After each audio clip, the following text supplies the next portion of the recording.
Amir al-Mu'minin Hazrat Ali, peace be upon him, said, "He who is abandoned by near ones is dear to remote ones." Amir al-Mu'minin Hazrat Ali, peace be upon him, said, "Meet people in such a manner that if you die they should weep for you and if you live they should long for you." Amir al-Mu'minin Hazrat Ali, peace be upon him, said, "All matters are subject to destiny, so much so that sometimes death results from effort." Amir al-Mu'minin Hazrat Ali, peace be upon him, said, "The consequence of fear is disappointment and of bashfulness is frustration. Opportunity passes away like the cloud.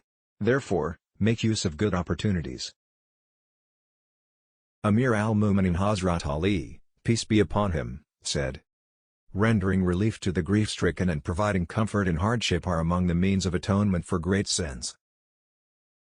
Amir al-Mu'minin Hazrat Ali, peace be upon him, said, "O son of Adam, when you see that your Lord, the glorified, bestows his favors on you while you are disobeying him, you should fear him."